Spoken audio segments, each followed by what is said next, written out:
हरिओम. मागील व्याख्यानामध्ये आपण हठयोग प्रदीपिकेच्या 14व्या श्लोकापर्यंतचा विचार केला होता, अभ्यास केला होता. तर 14व्या श्लोकापर्यंत आपण वेगवेगळे विषय घेतले होते. तर ते विषय होते, भगवान आदिनाथांना नमस्कार होता, त्यानंतर गुरूंचा परिचय दिला होता, 32 योग्यांचं नाव घेतली होती, त्यानंतर हठयोग परंपरेचं महत्त्व सांगितलं गेलं होतं, त्यानंतर हठयोग विद्येची गोपनीयता सांगितली, त्यानंतर आदर्श कुटी म्हणजे योगमठ किंवा योगाचं स्थान कसं असावं, योग साधनेचं हे कसं असावं हे सांगितलं गेलं होतं. त्यामध्ये मग एक स्थानाबद्दल होतं आणि एक ठिकाणाबद्दल होतं, बरं का. ठाव आणि ठिकाणा म्हणतात त्याप्रमाणे, बरं का. म्हणजे स्थान आणि ठिकाण असं होतं ते. देश देश म्हणजे एक होतं देश अशा अर्थानं होतं आणि एक मुख्य स्थान अशा अर्थाने होतं. म्हणजे स्थान दोन्ही अर्थाने आपण वापर करतो, परंतु स्थान म्हणजे देश ग्राम अशा अर्थाने स्थान, आणि जिथं एक्झॅक्ट कुटीचं ठिकाण आहे ते ठिकाण कसं असावं. म्हणजे किती बाय किती असलं पाहिजे, 4 हात लांब रुंद. धनुष्यबाणाच्या बरोबर आहे ना. धनुष्यबाणाचं प्रमाण म्हणजे धनुष्यबाणाचं प्रमाण किती सांगितलं होतं, 4 हात. पाण्यासाठी नसेल. बरोबर आहे. पाणी पाणीसाठी आहे ना. पाण्यासाठी नव्हतं. तुम्ही नव्हतात काल. शिला यावर अग्नी खूप जल विस्ताराने आपण चर्चा केली. शिलाग्नी जलवर्जिते ते कसा प्रश्न म्हणजे 3-4 पेजेस ते 10 पेजेस आपल्याला लिहिता आलं पाहिजे असं लिहिली होती. तर त्याप्रमाणे 7 ठिकाण सांगितलं गेलं होतं. सुराज्ये, धार्मिके देशे, सुभिक्षे, निरुपद्रवे, धनुप्रमाण पर्यंतम शिलाग्नी जलवर्जिते एकांते मठे का स्थाने स्थातव्यम हठयोगिना. म्हणजे काय वर्जिते आणि काय अर्जिते असं होतं, बरं का. काय पाहिजे होतं आणि काय नको होतं असं आपण वर्गीकरण केलं होतं. त्यामध्ये मग त्यानंतर जे ठिकाण कुटीचं आहे ते अल्पद्वारम अरंध्रगर्त विवरम नात्युच्चनीचायतम सम्यक गोमय सांद्रलिप्तमलम निशेष जंतुज्जितम बाह्ये मंडप वेदिकूपरुचिरम प्राकार संवेष्टितम प्रोक्तम योगमठस्य लक्षणमिदम हटाभ्यासिभिः. म्हणजे असं लक्षणांनी युक्त हठयोग मठ असला पाहिजे असं सांगितलं गेलं होतं. आणि त्या मठामध्ये पुन्हा काय केलं पाहिजे, तर एवं विधे मठे स्थित्वा सर्व चिंता विवर्जितः गुरुपदिष्ट मार्गेण योगमेवं सदाभ्यसेत. सतत योगाचा अभ्यास गुरु उपदिष्ट मार्गाने करायचा आहे असं सांगितलं होतं. आणि इथे आपण थांबलो होतो काल. तर आता पुढचा विषय काय आहे, तर या आता अगोदरच कुटी कशी केलेली आहे माहिती आहे. आवाज अडकत येतोय सर्वांना, तसं येतोय का आवाज? हो येतो, समजतंय सर. पण नाही समजतंय, समजत आहे. ऋतुजा केल्यानंतर पूर्ण पात्रे सर, संध्याताई, सर्व जे उपस्थित आहेत ते आता मठच असा केलेला आहे. कसा मठामध्ये काय सांगितलं होतं अगोदर, काय नको आहे, तर निरुपद्रवे. निरउपद्रवे म्हणजे उपद्रव रहित, म्हणजे उपद्रव नाही म्हणजे त्रास अगोदरच नाही, म्हणजे बाधक तत्व कमी करण्यासाठीच मठ आहे. बरोबर आहे. मग हे बाधक तत्व कोणते होते, भौतिक होते.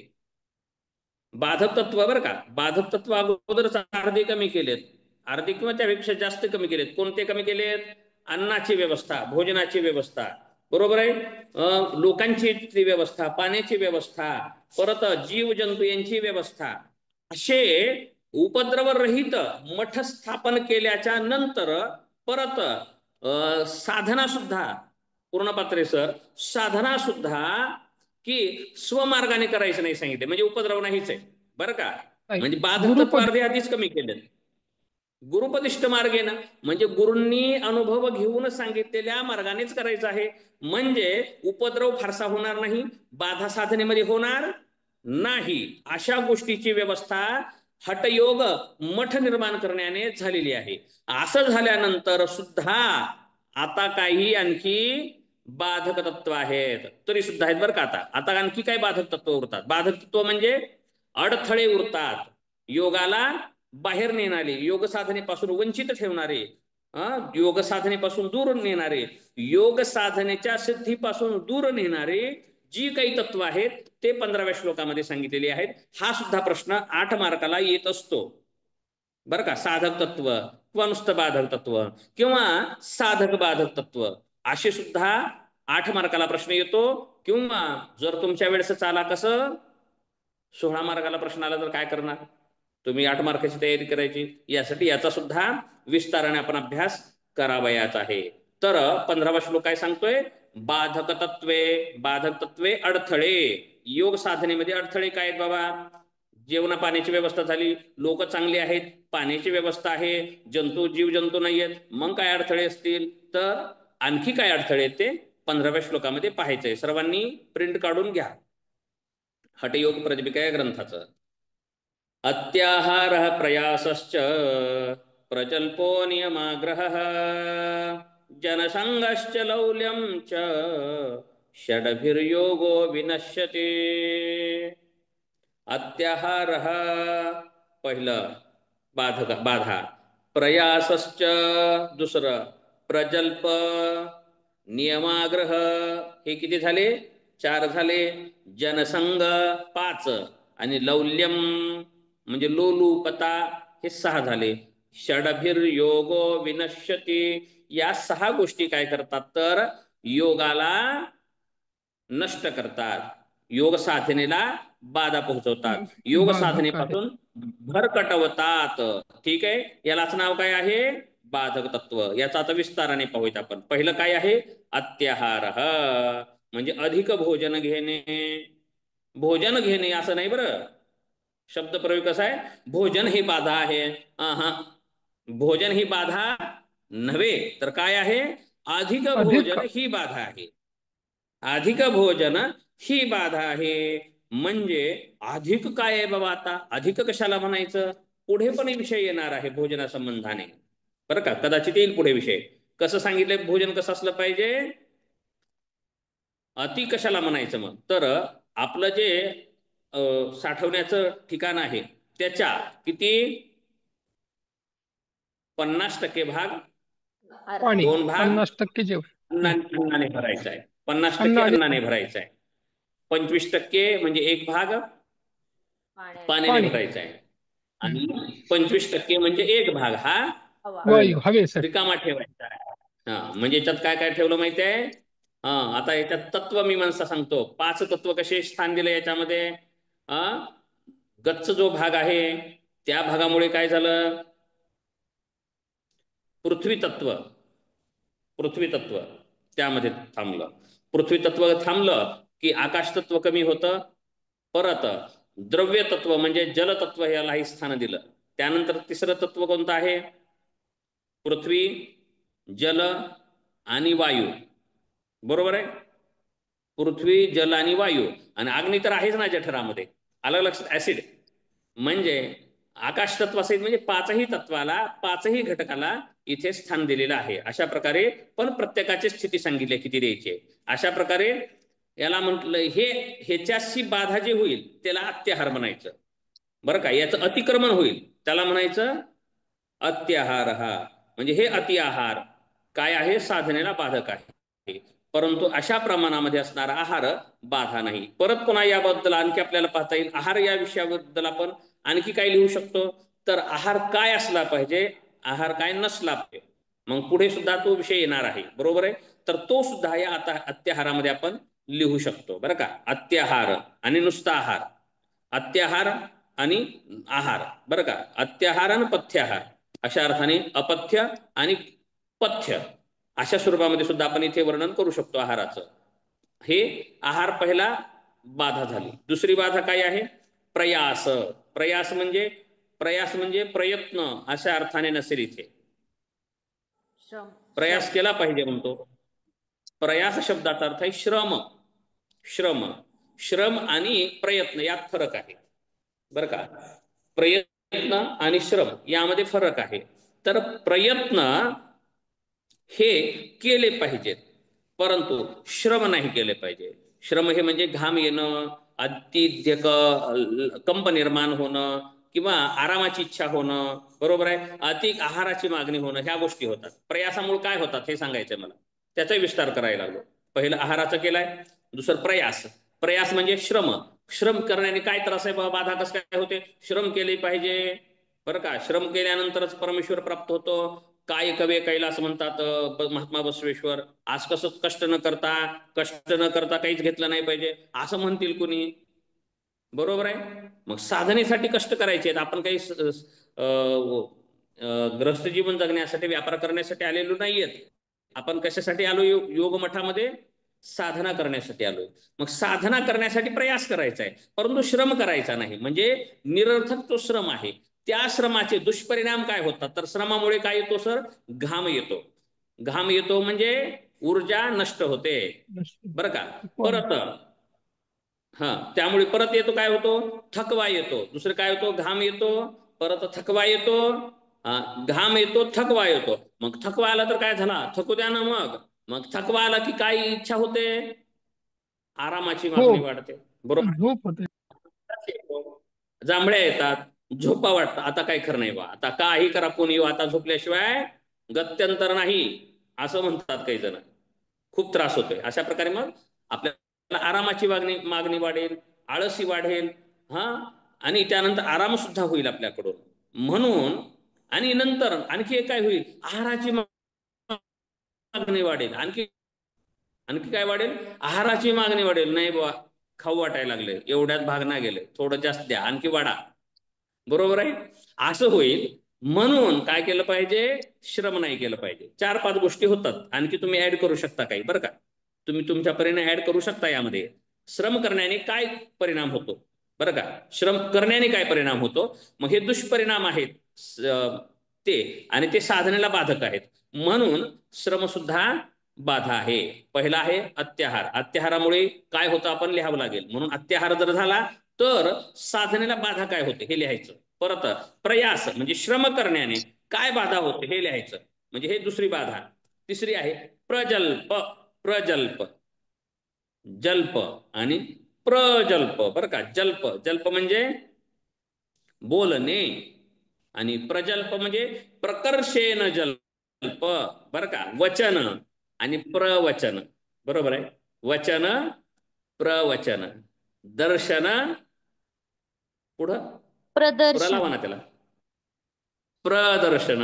दर्शनामध्ये आणि प्रदर्शनामध्ये काय फरक आहे हो? चला दुसरीकडे जाईल विषय, नको. दर्शन हे तृप्ती देतं आणि प्रदर्शन हे अभाव दाखवतं, बरं का. तशा प्रकारचं जल्प पाहिजे. जल्प म्हणजे बोलणे, आणि प्रजल्प म्हणजे प्रकर्षाने, विशेषत्वाने, अधिक बोलणे म्हणजे प्रजल्प. तर अधिक बोलण्याला काय त्रास आहे बाबा? बोलू द्या की, मग बोलू द्या की, काय व्हायला लागलंय, ह्याच्यात काय बाधा आहे असं म्हणू आपण. तर विचारू प्रश्न, का बाबा काय होतं बोलण्याने? अधिक बोलण्याने काय होतं सांगा बरं. काय काय होईल? तर इथे ऊर्जेचा खर्च होईल, परत ऊर्जेचा खर्च होईल, परत बहिर्मुखता वाढेल. आणखी नुसतं ऊर्जेवरच नको घ्यायला, आणखी दुसरं काय होईल? बहिर्मुखता वाढेल. बहिर्मुखता म्हणजे बाहेरचे बोलणं. म्हणजे कुणाशी असतं? तोंडाने बोलावं लागतं कुणाला? समोरच्याला. म्हणजे मठामध्ये संगती वाढेल, बरोबर आहे. अधिक बोलण्याने, थोडं बोलण्याने नाही. थोडं बोलण्याने नाही वाढणार. कामापुरतं बोलणाऱ्याला लोक वाढत नाहीत, लोकसंग्रह वाढत नाही, कामापुरतं बोलणं, बरोबर आहे. मग तिथे गोंधळ गडबड होईल, वातावरण प्रदूषित होईल, लोक जास्ती येतील, संगती जास्ती करतील, आणि हा योगी काय करेल? मग योग गेला बाजूला, लोकांना बोलत बसेल. मग प्रजल्प नाही झाला पाहिजे. अधिकचं बोलणं टाळलं पाहिजे. अधिकच्या बोलण्याने ऊर्जा खर्च होते. दुसरं विसंगती पण येते. विसंगती पण यायला लागते हळूहळू. बहिर्मुख म्हणजे बाहेर बघायला लागतो, बाहेरच्यांना समजावायला लागतो. बोलणं ही कुणासाठी माहितीये? आता मी बोलतोय म्हणजे कुणाला समजावायसाठी? तुम्हाला समजावायसाठी बोलतोय. परंतु मलाच हे विचार करायचा, समजा प्रजल्पाने काय होतं त्याने, म्हणलं असं बोलेन का मी एकटं? कोण बोलतं बरं इथे? एकटंच आहे आणि विषय समजून घेत आहे. पेपर लिहिताना कोण बोलतं इथलं सांगा बरं जोरात असं? जोरात बोलून पेपर लिहितंय का कोणी इथे? नाही. नाही नाही. कारण ते दुसऱ्याला समजवत नाही, ते आपण समजून लिहित आहे. मग आपण समजून घेत असताना बोलतो का? नाही बोलत. म्हणजे अंतर्मुखी होतो आपण. म्हणजे चिंतन करायचंय बरं का सर. बोलायचंय म्हणजे चिंतन करायचं नाही असं नाही. चिंतन हे मनाने होतं, बरोबर आहे, आणि बोलणं हे तनाने होतं. म्हणून बोलण्याने बहिर्मुखता वाढते, क्रियाशीलता वाढते, आणि चिंतनाने अंतर्मुखता वाढते, अंतरंगामध्ये जाण्याची सवय लागते, चिंतनाची सवय लागते, धारणा ध्यानादी समाधीकडे अग्रेसर व्हायला लागतो. म्हणून बोलायचं नाही आधी.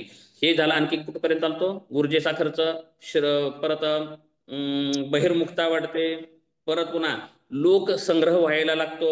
लोकसंग्रहामुळे परत आणखी काय व्हायला लागतं? प्रसिद्धी व्हायला लागते. अधिकचं बोलण्याने परत पुण्य सुद्धा खर्च व्हायला लागतं. अशा प्रकारच्या अनेक गोष्टी. चला पुन्हा घेता येईल. तर हे प्रजल्प सुद्धा बाधाच आहे. म्हणून प्रजल्प नसलं पाहिजे, जल्प असलं पाहिजे बरं का. प्रयत्न असला पाहिजे, श्रम नसलं पाहिजे, आहार असला पाहिजे, अत्याहार नसलं पाहिजे. आणखी आलं लक्षात? आहार, अत्याहार, श्रम, प्रयत्न, साधनेसाठी प्रयत्न आणि श्रम. परत तिसरं काय आहे? जल्प आणि प्रजल्प. बोलणे, व्यवहारापुरते बोलणे, आणि जास्त समजावणे, प्रकर्षाने जास्त बोलणे, असं हे बाधा आहे. परत पुन्हा असेल नियमाग्रह. म्हणजे काय असेल चौथं? नियम आग्रह. नियम नाही बरं का नुसता, सगळे शब्द सुंदर आहेत. काय आहे? नियम आग्रह हे बाधा आहे. नियम बाधा नाही. नाही, नियमाचा आग्रह बाधा आहे. नियम आणि नियमाग्रह याच्यात काय फरक असेल बाबा? आता नियमाचे कडक पालन. नियमाचे कडक पालन असले पाहिजे, हो असले पाहिजे. वैयक्तिक नियमाचं पालन असलं पाहिजे. परंतु आग्रह, अति कडक. आग्रह म्हणजे ते हे पाहिजेच अशा गोष्टी. पण काय आवश्यकता आहे? आता तूप नाही, बरोबर आहे, डालडा भागवतोच, वैकल्पिक गोष्टी घेत आहोत, बरोबर आहे. परत दररोज काही जण फिरायला जातच असतात, सकाळी सकाळी फिरायला जात असतात. खूपच मोठा पाऊस आहे, नाही नाही नाही, माझा नियम मोडलेला नाही, पाऊस असो काही असो मी जाणारच. आता काय करायचं? आणखी पहाटे उठून स्नान करणारच. पहाटे उठून स्नान कसं असतं? थंड थंड. आता आजारी पडलेला आहे, खूप थंडी वाढलेली आहे, तरी सुद्धा तो आग्रह आहे, नियम आहे आपला. काही जण नियमाचेच बांधील असतात बरं का लोक. साधनेस काही पूरक आहे हे काही जणाला काहीच ज्ञान नसतं. नाही नाही, नियम आहे आपला बरं का. नियम कशासाठी आहे? साधनेसाठी. हे विसरून नियम पालनामध्येच जर जोर दिला तर नियमाकडे लक्ष जाईल आणि साधनाही बाजूला राहू शकते. असं पण आहे बरं का, असं पण आहे. आणि हे काही जे अंधश्रद्धा निर्माण झालेली आहेत, नाही परंपरा पडलेल्या आहेत, वडील जे जे आचरती तया धर्म नाव ठेविते, या गोष्टीमुळे असं होतं की नियम पालनामध्येच आग्रह करतो. आणि मी किती नियमस्थ आहे, मी ज्ञानेश्वरीचं एक पान वाचल्याशिवाय पाणी पण पित नाही, जेवण करत नाही, काहीच करत नाही, बरोबर. असे कित्येक जणांचे असतील, तुम्हालाही लोक गटत असतील असे खूप, की काहीतरी त्यांचा नियम असतो. किती वर्ष झालं आज माझा नियम आहे, एवढे वर्ष झाला माझा नियम आहे, तो नियम मी मोडत नाही. परंतु तो नियमाचा आग्रह आहे, निरर्थक हट्ट आहे तो. तर ते परिस्थितीवर, देश काल परिस्थितीनुसार, देशानुसार, कालानुसार, परिस्थितीनुसार काही गोष्टी बदल केल्या पाहिजेत बरं का. त्याचे वैकल्पिक गोष्टीचा अवलंब केला पाहिजे, बरोबर आहे. तर हे म्हणजे नियम झाले. नियम पालन वेगळं आहे आणि नियमाचा आग्रह वेगळा आहे. आणि नियमाच्या आग्रहामुळे काय होतं? आणखी दुसरा त्रास काय आहे त्यामध्ये?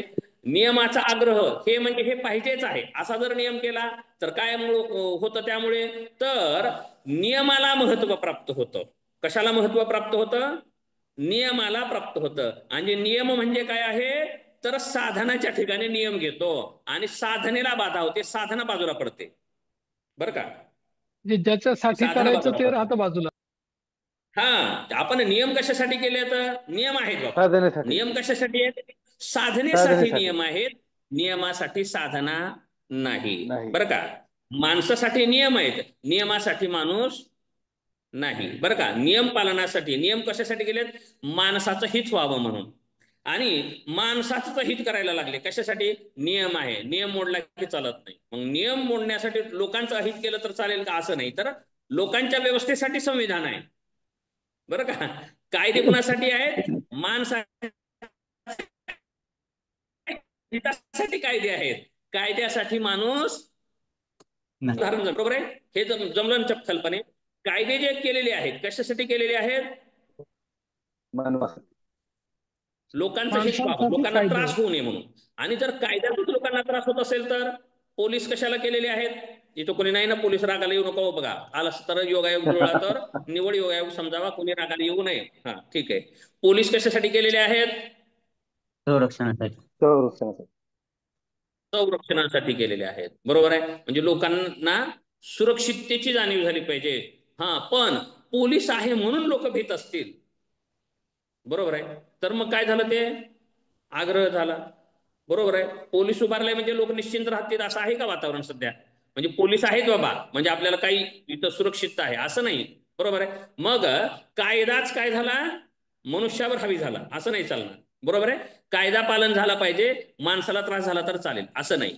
तर नियम असले पाहिजेत, ते मानवी व्यवस्थेसाठी आहे. तसं योग साधनेसाठी नियम आहेत, बरोबर आहे. योग साधना पूर्ण करण्यासाठी नियम केले पाहिजेत. नियमासाठी योग साधना सोडली नाही पाहिजे. काही जण मग योग साधनाच राहते बाजूला. नियम पालनासाठी लांब लचक नियम वाढत जातात. नियम 1 2 3 4 5 6 नियम वाढत जातात.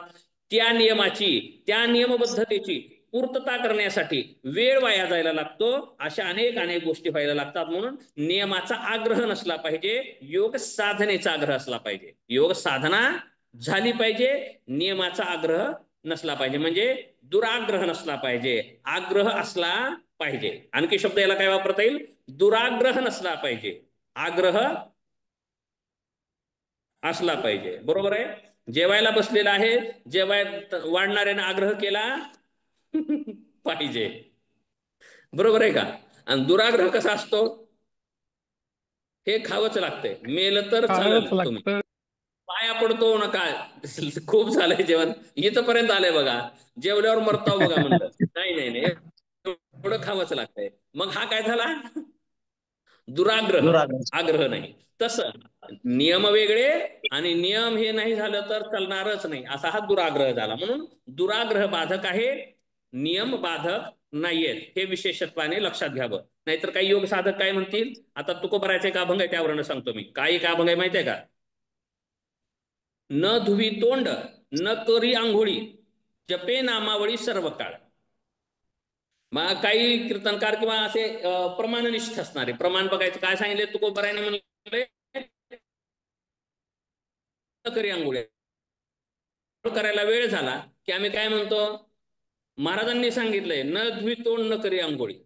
पण कशासाठी सांगितलं हे लक्षात राहत नाही, की नामजप करणं सोडू नको. फक्त एखाद वेळेस तोंड धुवायचं राहिलं तर राहू दे, आंघोळ राहिली तर चालेल, परंतु नामजप पाहिजे. मग आम्ही कुठेही लागू की तर केलं तर चालतंय का? नाही, तोंड धुवलं नाही पाहिजे, आंघोळ नाही केली पाहिजे, असा आग्रह दुराग्रह आहे ना. आंघोळ करूनच जप केला पाहिजे, परंतु आंघोळच करायची नाही, आजारी आहे, मग आंघोळ करायला नाही म्हणून आज जप करणार नाही, असं व्हायला नकोय, अशा अर्थाने असेल. आलं का? नियम हे मुख्य साधनेसाठी बाधक ठरू नये, अशा अर्थाने केलं पाहिजे. चला पुढे जाऊया, जास्त विस्तार झाला माझा. अत्याहार प्रयासश्च प्रजल्पो नियमाग्रह. परत 5वं तत्व आहे जनसंग. जनसंग, जनसंग मग लोकालाच भेटायचंच नाही असा अर्थ असेल का? अतिसंग, बरं का, अधिकचा जनसंपर्क असा अर्थ आहे त्याचा. जनसंघ म्हणजे सतत लोकांची रेलचेल, सतत लोक येऊन तिथे बसायचं. मग मठ माहिती आहेत, असं काही काही मठ होतात बघा. काही मठामध्ये लोक येतात, महाराज म्हणायला महाराज असतात, दाढी वाढवलेली असतात, भगव घातलेले असतात. मग पुन्हा लोक येतात, बसत असतात, पुन्हा ते काय वडायचं असतंय बघा, काय म्हणतात त्याला,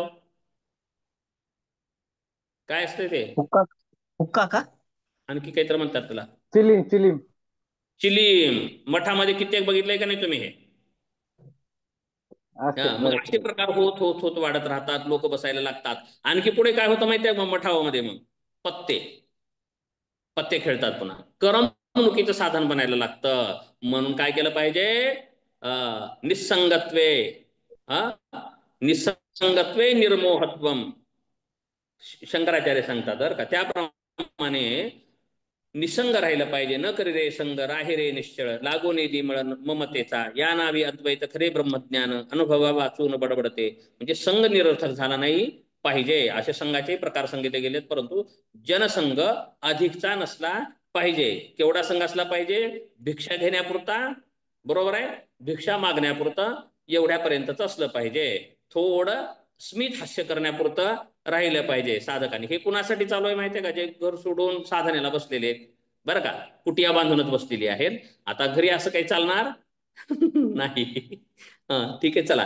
परंतु हे घरी सुद्धा लागू होतात. मी शब्द माघार घेतो बरं. हे शब्द मागे घेतो मी. कोणता म्हणलेला? हे घरी चालत नाही असं म्हणलेला शब्द मागे घेतो. हे घरी पण लागू करायचं आपल्याला. माझंच मग हे ग्रंथ शिकवणंच निरर्थक होईल बरं का. ठीक आहे, मागे घेतलाय शब्द असा अर्थ घेऊ नका. असं कुणी म्हणायचं नाही. जर असं कुणी म्हणत असेल तर इथेच आपण तो ही विषय क्लिअर करू. कारण आपण योग हे ग्रंथ पठवण्यापुरतं नाही तर साधना करण्यासाठी सांगत आहोत, म्हणून मी सांगणार आहे. ठीक आहे. जनसंघ घरी सुद्धा त्यागता येतो बरं का. आणि अत्याहार हे सुद्धा घरी करता येतं, म्हणजे निषेध करता येतो. अत्याहार प्रयासश्च प्रजल्प नियमाग्रह आणि जनसंघ ह्या गोष्टी 5 ज्या आहेत ह्या घरी सुद्धा टाळता येतात आणि घरी सुद्धा साधना करता येते. आणि योगमठ घरी सुद्धा निर्माण करता येतो. पुढे सांगतो नंतर. जनसंघश्च आणि लौल्यम. लौल्यम म्हणजे लोलुपता. लोलुपता नसली पाहिजे. लोलुपता आणि व्यवस्था. आता यामध्येही फरक आहे. लोलुपता म्हणजे गादी नसली की झोप येत नाही, गरम पाणी नसलं की भागत नाही, हे लोलुपता आहे. इथे आले की काही जण करतात तसेच बरं का. थंड पाणी आंघोळ करतात कधी कधी परिस्थितीनुसार. आमचे दूधगावकर सर म्हणतात पासी सर कुठेही खपतात. खपतात म्हणजे सपातात. आपल्याकडचे ग्रामीण भागात आमच्याकडचा शब्द येतो, तुमच्याकडे नसेल का? म्हणजे कुठेही ते राहू शकतात. ऍडजस्ट होतात ते कुठे ऍडजस्ट होतात. म्हणजे त्यांना हे पाहिजेच आहे असा काही आग्रह नाही. जाके विधी राखे राम का जाहे विधी राखे राम ताहे विधी रहिये, किंवा समयाशी सादर व्हावे. एकनाथ महाराजांचा एक अभंग आहे.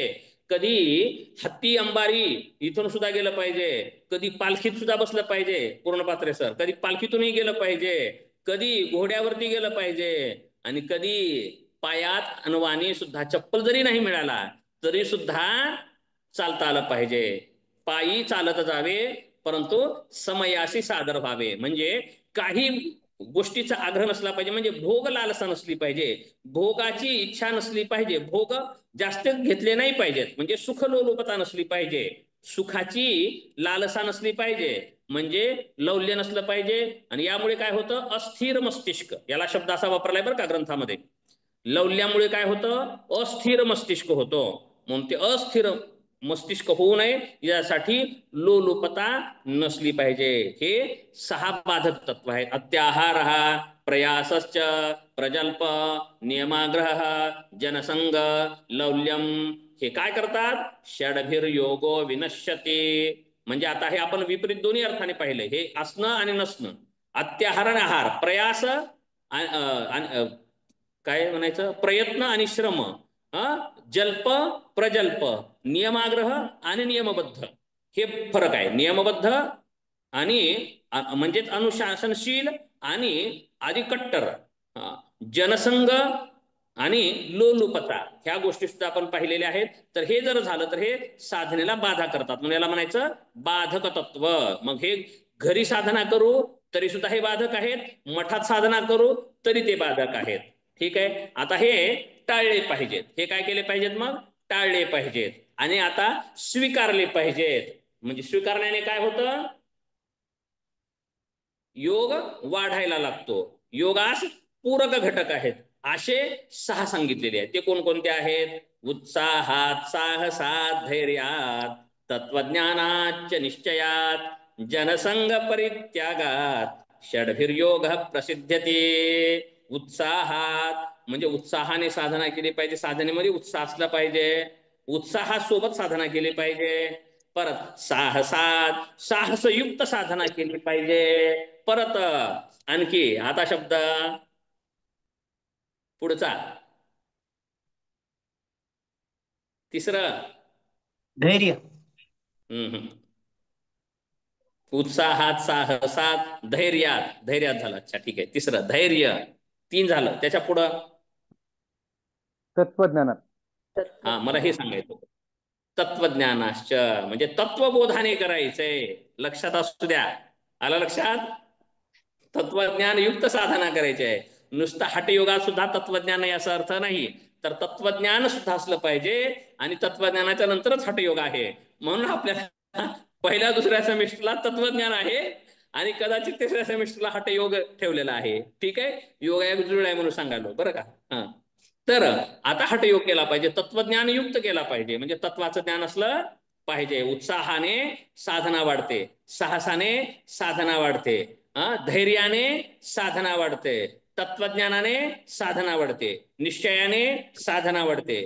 साधना वाढते. आणि वरी जनसंघ म्हणलं होतं, जनसंघ परित्यागाने साधना वाढते. आता कुणी भेटतच नाही मग त्यामुळे मला वाचन होतच. बरोबर आहे. जनसंघ जर नसेल काय फरक पडतो त्याचा? एकांत असतो. एकांत झाल्यामुळे काय होतं? बडबड थांबते, उघड डोळ्यानं बघणं थांबतं, कानाचं ऐकणं थांबतं. मग काय होतं? इंद्रिय बहिर्मुखी असलेले काय व्हायला लागतात? अंतर्मुखी आपोआपच होतात. आता कोणी नाहीच ना बोलायला, व्यक्ती नाही म्हणजे वाणीचं काम थांबलं, ऐकायला कोणी बोलत नाहीये, त्यामुळं कानाचं ऐकायचं काम थांबलं. बरोबर आहे. त्यानंतर कोणी समोर येत नाही सतत, त्यामुळे बघण्याचं काम थांबलं. म्हणजे एवढे काम कमी झाले बरं का. आणखी एक सांगितलं जातं, साधकांनी डोळे फाडून नाही पाहिलं पाहिजे. फाडून म्हणजे विस्फारून बरं का. विस्फारित डोळे करण्याने सुद्धा ऊर्जा खर्च होते असं सांगितलं जातं. म्हणून साधकांनी अर्धोन्मिलित नेत्र असले पाहिजेत. गौतम बुद्धाचे डोळे कसे आहेत पाहिले? उघडेच बरं का. भगवान पांडुरंगाचे डोळे सुद्धा झाकलेले नाहीत, डोळे झाकलेले नाहीत. काय कसे डोळे आहेत? समचरण दृष्टी विटेवरी साजिरी, नासिकाग्र दृष्टी किंवा चरणाकडे दृष्टी आहे. म्हणजे नासिकाग्र दृष्टी म्हणजे फार बाहेर नाही पाहिलं पाहिजे. आपण जेवढं दूरचं पाहू तेवढा ऊर्जेचा, शक्तीचा खर्च होतो. म्हणून साधकांनी दूरचं फार नाही पाहिलं पाहिजे. म्हणजे काय सांगायचं होतं मला? विषय कुठवर आला होता? जनसंघ. जनसंघाचं परित्याग करण्याने एवढ्या गोष्टी आपोआपच होतात बरं का. आपोआप होतात आणि साधना वाढायला लागते. म्हणजे उत्साहात, साहसाने, धैर्याने, तत्वज्ञानाने, निश्चयाने आणि जनसंघ परित्यागाने षडभिर्योग प्रसिद्धते. हे 6 गोष्टी साधनेला आणि योगाला वाढवणारी आहेत बरं का. पहिल्या श्लोकाला थोडं जास्तीच वेळ घेतला. संध्याताई म्हणतील हे काय कळायच्या गोष्टी सर थोडं जास्ती सांगायला लागलेत, बारक्या लेकराला सांगितल्याप्रमाणे म्हणतील बरं का. म्हणून मी आता इथून पुढे नाही तसं करणार. झालं माझ्याकडून तसं. कळायच्या गोष्टी आहेत परंतु तुम्ही लिहायच्या आहेत, समजून घ्यायचं आहे. तुम्ही काही लहान नाहीये. अत्याहार प्रयासश्च प्रजल्पो नियमाग्रह जनसंघश्चलोल्यंच षडभिर्योगो विनश्यति. उत्साहात, साहसात, धैर्यात, तत्वज्ञानात, निश्चयात, जनसंघ परित्यागात षडभिर्योगः प्रसिद्धती. हे 2 श्लोक साधक तत्व आणि बाधक तत्व सांगणारे आहेत. साधक तत्व ही विस्ताराने सांगता आली पाहिजेत, बाधक तत्व सुद्धा विस्ताराने सांगता आलं पाहिजेत. एवढाच माझा उद्देश होता. ठीक आहे. आपण पुढे जाऊयात. 17वा श्लोक काय सांगत आहे आता? 17व्या श्लोकामध्ये हठयोगाच्या पहिल्या अंगाचं वर्णन आहे. हठयोगाच्या पहिल्या अंगाचं वर्णन आहे. हठयोग किती अंगाचा आहे? हठयोग प्रदीपिकेनुसार हठयोग किती अंगाचा आहे? तर 4 अंगाचा आहे. म्हणजे चतुरंग योग आहे. मग चतुरंग कोणकोणते अंग आहेत? तर पहिलं अंग आहे आसन, दुसरं अंग आहे मुद्रा, प्राणायाम. आसन, प्राणायाम, मुद्रा आणि नादानुसंधान. ठीक आहे. तर चतुरंग योग आहे, 4 अंग आहेत. मग 4 अंग कोणकोणते?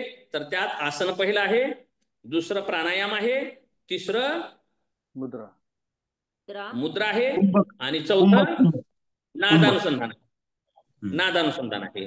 मग यामध्ये आता घेरंडांनी ऋषींनी काय केलं? आसन नंतर घेतलं, अगोदर काय घेतलं? षटकर्मना शोधनमच्या. षटकर्माने शोधन म्हणजे शुद्धिक्रिया पहिलं अंग घेतलं आणि आसन दुसरं अंग घेतलं. षटकर्मना शोधनंच्या आसनेन भवे दृढम. मुद्रया स्थिरताचैव मुद्रा तिसरं अंग घेतलं. बरोबर आहे. मुद्रया स्थिरताचैव प्रत्याहारेण धीरता प्राणायामात लाघवम च, आणि प्राणायामाला नंतरचं स्थान दिलं, प्रत्याहाराच्या नंतर एवढे दूर केलं. परंतु इथं पहिलं अंग असेल आसन, आणि दुसरं लगेच अंग असेल प्राणायाम किंवा कुंभक. परंतु त्याच्या अगोदरच त्या अंतर्गत काय सांगितलंय, शुद्धिक्रिया सांगितली आहे. कंपल्शन केलेलं नाही शुद्धिक्रियेचं, परंतु घेरंड संहितेमध्ये षटकर्मापासून सुरुवात केलेली आहे. आलं लक्षात? हे थोडासा भेद लक्षात येऊ द्या बाकीच्या परीक्षेसाठी. षटकर्म हे इथं अंग नाही, परंतु षटकर्म सांगितले जाणार आहेत पुढे. ठीक आहे. तर यात पहिलं अंग काय होईल, आसन येईल.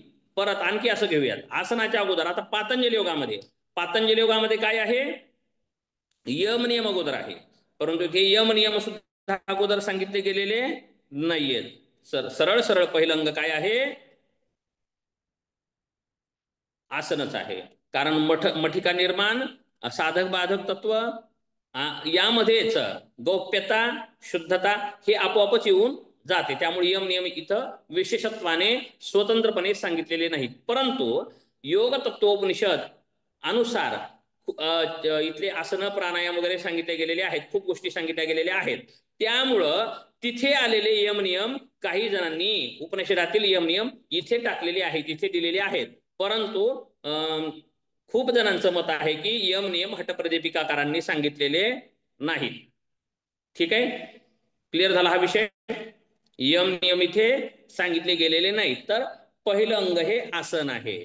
पहिलं अंग आसन आहे कशावरनं, तर 17व्या श्लोकामध्ये आता स्वामी स्वात्माराम योगी काय सांगत आहे, तर हठस्य प्रथमांगत्वाद आसनं पूर्वमुच्यते कुर्यात्तदासनं स्थैर्यं आरोग्यं चांगलाघवं. हठस्य प्रथमांगत्वाद, हठस्य हठयोगाचं प्रथमांगत्वाद, प्रथम अंग असल्याने हठयोगाचं पहिलं अंग असल्याने, मी स्क्रीनवरती घेतलं नाही बहुतेक हठयोग इथे दिलेलं आहे बघा, अहिंसा सत्य वगैरे. तर हठयोगाचं पहिलं अंग असण्याने आसनम पूर्वम उच्यते, सुरुवातीला सांगितलं गेलं असल्याने कुर्यात तद आसनम, त्यामुळे ते आसन अगोदर करावं लागेल. आणि त्या आसनामुळे काय प्राप्त होतं, तर स्थैर्यम आरोग्यम च अंगलाघवम.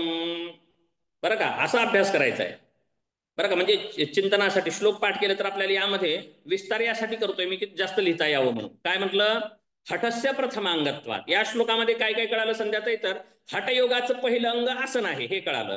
म्हणून तद आसनम, म्हणून ते आसन पूर्वी सांगितलं गेले असल्यामुळं अगोदर आसनच करावं लागेल. बरोबर आहे. अगोदर प्राणायाम, त्याच्या अगोदर ध्यान, असं चालणार नाही. काही जण नुसतं ध्यानच सांगतात, आसनाशिवाय ध्यान लागणार नाही. बरं का, योग सूत्रामध्ये सुद्धा आपण साधन पादामध्ये पाहिलेलं आहे, आसन प्राप्ती झाल्याच्या नंतरच प्राणायाम होतो, प्राणायामाच्या नंतर प्रत्याहार झाल्याच्या नंतरच धारणा सांगितलेली आहे, आणि ते एकमेकाला पूरक आहेत हे सुद्धा सांगितले आपण. बरोबर आहे. धारणासूच पुढे योग्यता मनसहा. बरोबर आहे का, म्हणजे धारणेची पात्रता प्राणायामानेच प्राप्त होते, अगोदर होत नाही. म्हणजे आसनानेच प्राणायामाची पात्रता येते. आलं लक्षात. आसन सिद्ध झाल्यानंतरच प्राणायाम सिद्ध होतो. परंतु थेरपी म्हणून करता येत आपल्याला, खुर्चीवर बसा, पाय लांब सोडून बसा, झोपून कसं तरी बसा, असं आपण सांगू शकतो. थेरपी म्हणून उपचारात्मक असल्या कारणाने ते चालतं. परंतु साधना म्हणून करत असताना आसन जयाशिवाय, आसन सिद्धीशिवाय प्राणायाम होत नाही. म्हणजे आसन काही इथले अवघड नाही, शीर्षासन सर्वांगासन हे नाहीये, इथं ध्यानात्मक आसन अपेक्षित आहे. ठीक आहे. आणि इथे संतुलनात्मक आसन हे पहिलं अंग आहे हे कळालं. इथं हठयोगाचं पहिलं अंग आसन आहे, म्हणून हे आसन अगोदरच केलं पाहिजे हे श्लोकातून कळालेलं आहे संध्याताई. श्लोकातून हेच सांगितलं की अगोदर आसन करायचंय. ठीक आहे, काय होईल मग ते, कुर्यात सांगितलं, कुर्यात तद आसनम, म्हणून ते आसन अगोदर केलं पाहिजे. अगोदर आसन करण्याने काय होईल, तर काय प्राप्त होतं, स्थैर्यम. पहिली गोष्ट काय प्राप्त होते, स्थैर्यम.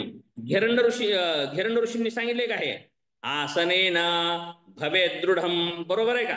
सांगितलंय. मग कुठून घेतलंय धैर्यंड ऋषींनी? इथूनच घेतलेलं आहे. आलं लक्षात? हा, मग आसनाने स्थैर्य प्राप्त होतं. परंतु नुसतं स्थिरता, आणखी पतंजलींनी सुद्धा सांगितलंय. काय सांगितलंय? स्थिर सुखमासनम. हा, परत भगवद्गीतेत सुद्धा सांगितलंय. कसं सांगितलंय? शुचौदेशे प्रतिष्ठाप्य स्थिरमासनमात्मनः. स्थिरतेचा उल्लेख या 4 ठिकाणी आलेला आहे. बरोबर आहे. परंतु स्वात्माराम योगी यांनी आसनाने आणखी काय होतं हे सांगितलं, तर दुसरं सांगितले आरोग्यम. आरोग्य प्राप्त होतं. मग आरोग्य प्राप्त होतं. कोणतं आरोग्य प्राप्त होतं, कोणकोणत्या आसनाने प्राप्त होतं, हे इथे कसं सांगतील बरं? त्या आसनाच्या प्रकाराच्या वेळेस सांगितलं जाईल. जी आसन असेल तिथे त्या संबंधी आरोग्याच्या गोष्टी सुद्धा सांगितल्या जातील. पुढे आणखी काय होईल? आसन करण्याने अंग लाघवम. लाघव म्हणजे हलकेपणा. हलकेपणा. लघुता. लघुता. लाघव म्हणजे लघुता येणार, ते लाघव. लाघव लघुता. लघुता म्हणजे लहान शरीर व्हायला लागतं, सुडोल व्हायला लागतं. म्हणजे वेट लॉस साठी आसन उपयोगी आहेत, हे सुद्धा इथं सांगितलं गेलेलं आहे. आणि प्राणायाम करण्यासाठी या गोष्टी आवश्यक आहेत. काय काय आवश्यक आहेत? आणि लाघवनी आरोग्य प्राप्त झाल्याच्या नंतर स्थैर्यम प्राप्त होतं. उलट क्रम करावर का इथे सुचलं इथले इथेच म्हणून सांगतोय मी. काय होतं हे चिंतनी विषय वाटला म्हणून मी थांबतोय, थोडस चर्चा करूया तिथे. बरं का? कसं प्राप्त होतं बघा. आसनाने स्थैर्य प्राप्त होतं. स्थैर्यानंतर आरोग्य, आरोग्यानंतर लाघव. असं नाही. कसं होईल? अगोदर लघुता आली पाहिजे. बरं का? म्हणून आता रामदेव बाबा सांगतात बघा, जिसकी बडी कमर उसकी घटी उमर. आणखी परत काहीतरी म्हणतात. हा, आणखी काय आहे? आणखी काहीतरी म्हणतात का हो? चला, आठवत नाही, असू द्या, तुम्ही सांगायला वाटलं म्हणून म्हटलं. तर जिसकी बडी कमर म्हणजे जाड झाला. बरोबर आहे. मग स्थैर्याने आरोग्य प्राप्त होईल का त्याला? मग आरोग्य आधी घेऊ तर पुन्हा हे असं चालेल का? नाही. अगोदर निरोगी होईल आणि पुन्हा सुडोल होईल असं होईल का? नाही. तर अगोदर सुडोल होईल आणि सुडोल झाल्यामुळे आपोआपच आरोग्य प्राप्त होईल. कारण वजन वाढायला लागलं, रोग व्हायला सुरुवात झाली. थेरपी पण सांगितली बरं का. खरंच थेरपी पण आहे हे इथे. खूप सुंदरता सांगितली बरं का. थेरपी कशी आहे म्हणजे उपचारात्मक योग सुद्धा इथे सांगितलेला आहे. आसन करण्याने अगोदर लघुता येण्यासाठी आसन केलं पाहिजे. लघुता आली, फॅट कमी झाला, वजन कमी झालं की आपोआपच श्वसनाचे विकार कमी होतात. बरोबर आहे. श्वसन योग्य व्हायला लागतं. बरोबर आहे. धाप दमा कमी व्हायला लागतो. बरोबर आहे. गुडघे दुखणं, हातपाय दुखणं हे कमी व्हायला लागतं. शुगर, बीपी, आणखी काय काय काय काय आहे हे सगळं असे अनेक गोष्टी आहेत. चला विषयावरती येऊ. तर ह्या गोष्टी कमी व्हायला लागतात. काय कमी होण्याने? फक्त शरीर लघु होण्याने. आणि रोग कशाने होतात? फक्त शरीर वाढण्याने. फक्त शरीर वाढण्याने किती रोग होतात तुम्ही बघा, यावर डिपेंड असणारे बघा. आता बरं का, जाड झाल्याने काय काय आजार होण्याची शक्यता असते यावर न पहा. आणि जाडी कमी, वजन कमी झाल्याने कोणकोणते आजार कमी व्हायला लागतात यावरून आपल्याला सांगता येतं की आसन करण्याने लघुता अगोदर येईल. लघुता आल्याने आपोआपच आरोग्य प्राप्त होईल. बरं का? लघुता, आरोग्य हे 2 गोष्टी प्राप्त झाल्यानंतर आपोआपच काय प्राप्त होईल? तर स्थैर्य प्राप्त होईल, स्थिरता प्राप्त होईल. बरं का? मग जाड आहे, लघु नाही, त्यानं सर्वांगासनामध्ये, त्रिकोणासनामध्ये किती वेळ स्थिर राहू शकतो? नाही राहू शकत. परंतु सुडोल असणारा राहू शकतो. परत स्थिर आणखी पद्मासनामध्ये सुद्धा ज्याचा मांडीचा, पिंडरीचा फॅट आहे तो पद्मासन घालूच शकत नाही. स्थिर राहण्याचा भाग पुढेच गेला. परत मुंग्या येणं वगैरे वगैरे गोष्टी होतात. म्हणजे स्थिरता येण्यासाठी अगोदर लघुता आली पाहिजे. लघुता आल्यानंतर आरोग्य आलं पाहिजे. आरोग्य प्राप्तीच्या नंतर स्थैर्य प्राप्त होतं. म्हणून अगोदर हठस्य प्रथमांगत्वात् आसनम पूर्वम उच्यते. म्हणून कुर्यात तदासनम. त्यामुळे ते आसन अगोदर केले पाहिजेत असं सांगतात स्वामी. आता आसनाचे परत प्रकार केलेले आहेत. आसनाचे प्रकार, आसनाच्या परिभाषा, शारीरिक आणि शारीरिक. आसनाच्या दोन परिभाषा आहेत, शारीरिक आणि शारीरेतर. परत शारीरिक घेऊयात आता. शारीरिक मध्ये एक असतं प्रक्रिया आणि दुसरा असतो प्रभाव. शारीरिक आसनामध्ये काय असतं, शारीरिक प्रक्रिया करावी लागते आणि त्या प्रक्रियाचा झालेला असतो प्रभाव. आता त्या प्रभावाचे 3 भाग करा. 3 प्रभाव काय असतात, शारीरिक प्रभाव, मानसिक प्रभाव आणि चिकित्सात्मक प्रभाव. शरीरावरती होणारे प्रभाव, मनावरती होणारे प्रभाव आणि उपचारात्मक होणारे प्रभाव आसनाचे. ठीक आहे. शरीरावरती प्रभाव, मनावरती प्रभाव आणि चिकित्सात्मक म्हणजे उपचारात्मक प्रभाव. ठीक आहे. 3 प्रभाव होतात. काय होतात तर हठयोग प्रदीपिका आणि घेरंड संहितेमध्ये प्राप्त झालेल्या परिभाषा किंवा व्याख्यानुसार शारीरिक पैलूला खूप महत्व दिलं जातं, जास्त दिलं जातं. आणि त्यामध्ये विशेषत्वाने काय म्हणलेलं आहे, शरीराला हलकेपणा येणे, लवचिकता येणे आणि दृढता येणे हे विशेषत्वाने सांगितलंय. हठप्रदीपिकेमध्ये सुद्धा आणि घेरंड संहितेमध्ये सुद्धा. शारीरिक प्रभाव काय काय सांगितलं विशेषत्वाने म्हणतोय बरं का, कुठे काही वेगवेगळं येईल, कुठे वेगवेगळे येईल, परंतु आसनाबद्दल खूप ठिकाणी हे लक्षात करा तुम्ही आणि करा. बघा लक्षात येईल तुम्हाला काय काय सांगितलंय खूप ठिकाणी. एक सांगितलंय हलकेपणा, एक लवचिकता आणि दृढता, गोष्टी शरीरावरती प्रभाव असणारे आहेत आसनाच्या. आता मनावरती प्रभाव काय काय पडतो असं सांगितलं गेलेलं आहे हठप्रदीपिका आणि घेरंड संहितेमध्ये, तसेच पातंजली योगदर्शनामध्ये सुद्धा सांगितलं गेलेलं आहे. काय प्रभाव पडतो आसनाचा, आणखी एक प्रभाव काय आहे तर स्थैर्य, आणि स्थैर्याच्या नंतर सुख. बरोबर आहे, स्थैर्य आणि सुख बरोबर आहे. हे 2 गोष्टी प्राप्त झाल्यामुळे सुख हे शरीराला जाणवतं का मनाला जाणवतं? मनाला. हा बरं. शरीर जर स्थिर झालं तर सुखद झालं तर शरीराला सुद्धा जाणवतो आणि मनाला सुद्धा हलकेपणा जाणवतो. शरीराला हलकेपणा जाणवतो, मनाला सुद्धा हलकेपणा जाणवतो. शरीराला आनंदी वातावरण निर्माण होतं, मानसिक सुद्धा व्हायला लागतं. अनुभूती शारीरिकही होते, मानसिकही होते. म्हणजे मनावरती प्रभाव सुद्धा आपण पुढे पाहायचंय. म्हणजे हे काय सांगतोय माहितीये का, पुढे पाहायचंय आपल्याला सांगतोय. शारीरिक, मानसिक आणि चिकित्सात्मक ह्या 3 गोष्टी आपल्याला संकलित करायच्या प्रत्येक आसनाच्या वेळेस. म्हणजे हे 3 तक्ते बनवून ठेवलेत. आता मी काय सांगतो, हे 3 तक्ते बनवलेले आहेत. म्यूट करा कुडके सर, तुमचा आवाज होतोय, म्यूट करा. हा काय म्हणलो मग अगोदर, आसनाची परिभाषा पाहिजे आपल्याला अगोदर. इथे आसनाचे 15 आसनं पाहणार आहोत. 15 आसनाचं संकलन करायचंय आपल्याला. यासाठी कसं करायचंय, शारीरिक आणि शारीरेतर. परत शारीरिक मध्ये प्रक्रिया आणि प्रभाव हे संग्रह करायचे. प्रक्रिया काय आहे आसनाची, त्यानंतर प्रभाव काय आहे आसनाचा हे घ्यायचंय. प्रक्रिया काय म्हणजे एक आसन पाठ करत असताना आपल्याला, उदाहरण घ्या सिद्धासन, त्याचं आसनाची परिभाषा काय आहे, संकल्पना काय सिद्धासनाची. परत त्याचा शारीरिक आणि शरीरेतर काय त्याचा परिभाषा काय आहे. त्यानंतर शारीरिक घेतल्यानंतर शारीरिक प्रक्रिया काय आहे, कशाची, सिद्धासनाची. प्रक्रिया काय आहे म्हणजे क्रम काय आहे, कृती कशी आहे. त्यानंतर सिद्धासनाचा प्रभाव काय आहे हे पाहायचा. त्या प्रभावामध्ये पुन्हा शारीरिक प्रभाव काय आहे सिद्धासनाचा, मानसिक प्रभाव मनावरती काय प्रभाव आहे आणि उपचारात्मक काय प्रभाव आहे. अशा प्रकारे आपल्याला प्रत्येक आसनाचं काय करायचंय, संकलन करायचंय, संग्रह करायचा आहे. हे सांगून आपण पुढे आसन घेणार आहोत. मग मी अगोदर सांगतोय, हे दरवर्षी सांगतो त्याप्रमाणे हे आपण संकलित करायचे. त्या ठिकाणी बरं का, आता त्या ठिकाणी मला लक्षात येणार नाही, ज्या आसनाच्या त्या ठिकाणी मला लक्षात येणार नाही, फक्त मी इथे सांगून पुढे सुरू करणार आहे आसन. आलं लक्षात. बाकीचे आता चेहरे नाहीत म्हणून मी पाहतो. संध्याताई सांगण्याचं तात्पर्य माझं कळालंय का, इथे सांगायचं नाही आपल्याला. हे इथे स्थैर्य आरोग्याने लाघव हे सांगून इथे थांबलो आपण.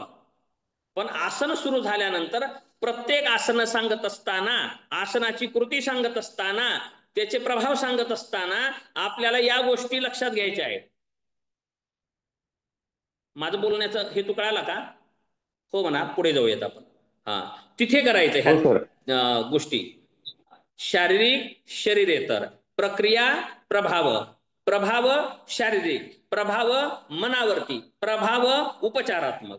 ह्या 3 गोष्टी आपण संग्रहित करायच्या प्रत्येक आसनाच्या करायच्या आहेत. ठीक आहे. मनावरचा प्रभाव सांगितला, आनंद देतो, स्थिरता देतो, हलकेपणा देतो, सुखता देतो. ठीक आहे. हे सामान्यपणे सांगितलं आता आपण, म्हणजे संकलित प्रमाणे सांगितले, आपण संकलित करून सांगितलेलं आहे, पण आपण तिथे पाहायचं आहे. परत तिसरा प्रभाव सांगितला आहे चिकित्सात्मक म्हणजे उपचारात्मक. तो कसा असेल तर खूप ठिकाणी येतं, ते एवढं थोडक्यात सांगता येणार नाही. आसनेने रुजोहंती म्हटल्याप्रमाणे रोग हरण होतं. मग चिकित्सात्मक प्रभाव म्हणलं की मग काय काय रोग सांगावं लागेल, काय काय आलेले आहेत. कुष्ठ आलेलं आहे, विषपचन सांगितलं आहे, तेज वाढणं सांगितलं आहे, अनेक रोग, दमा, धाप इत्यादी रोग सांगितले गेलेले असतील, अनेक विकार सांगितले असतील. त्यामुळे आपण इथे फक्त उल्लेख करत आहोत की चिकित्सात्मक सुद्धा प्रभाव सांगितले गेलेले आहेत असं सांगितलं आपण. परंतु ते आपल्याला कुठे घ्यायचंय, आसन सांगत असताना ते संकलित करायचे. आपल्या वहीमध्ये किंवा तुम्ही कागदावरती जे लिहिताय तिथे हे लिहून ठेवायचंय आणि प्रत्येक आसनाचे हे बिंदू नोट करून घ्यायचे परत. ठीक आहे. आपण पुढे जाऊयात. आता पुढे जाऊयात, विषयाला सुरुवात करूया. काय आहे आता, पहिलं अंग आसन आहे हठयोगाचं, आणि ते आसन कशा प्रकारचे आहे, कोण सांगितलेलं आहे, ह्या आसनाची परंपरा काय आहे हे 18व्या श्लोकात सांगत आहेत. वसिष्ठाद्यैश्च मुनिभिर, वसिष्ठ आद्यैश्च मुनिभिर, मत्स्येंद्राद्यैश्च योगिभिः अंगीकृतान्यासनानि कथ्यन्ते कानिचिन्मया. म्हणजे आसन कोण कोण सांगितलेले आहेत, वसिष्ठ आद्यैश्च मुनिभिर म्हणजे वसिष्ठ इत्यादी मुनींनी सांगितलेली, आणि मत्स्येंद्राद्यैश्च योगिभिः म्हणजे मत्स्येंद्र आदी इत्यादी योग्यांनी सांगितलेली, म्हणजे अंगीकृतानी इत्यादी लोकांनी अंगीकृत केलेली, अनुभवलेली, अभ्यासलेली आणि सांगितलेली. कथ्यन्ते कानि चिन्मया म्हणजे योगी, स्वात्माराम योगी काय सांगत आहेत, ह्या आसनांच्या 2 प्रकारच्या पद्धती सांगितलेल्या आहेत, वर्णन आलेले आहेत. एक आहे मुनी परंपरा आणि एक आहे योगी परंपरा. आलं का लक्षात?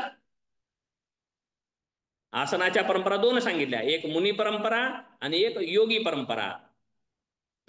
मग मुनी परंपरेमध्ये काय सांगितलं, वसिष्ठ इत्यादी मुनी आणि मत्स्येंद्र इत्यादी योगी. तर ह्या दोन्ही परंपरेनं जे अनुभवलेली आहेत ते आसन आपण पाहणार आहोत असं सांगितलेलं आहे. ठीक आहे. थांबाव का आपण, थांबूया, मला पण कंठ सुटतोय. आज निर्जल आहे ना, व्रत आहे इथं. व्रत कुणाला, जन्माष्टमी आहे. दुसरी परंपरा कुठली सांगितली, मी आज घेणार ऋषी परंपरा नव्हतो. का, मुनी परंपरा आणि योगी आणि परंपरा. दुसरी नाही 2च, मुनी परंपरा आणि योगी परंपरा. मग ते योगी म्हणजे नाथ योगी. आज सांगण्याचा नव्हतं माझी मनस्थिती, पण सर अचानकच म्हणले म्हणून आज असंच केलं.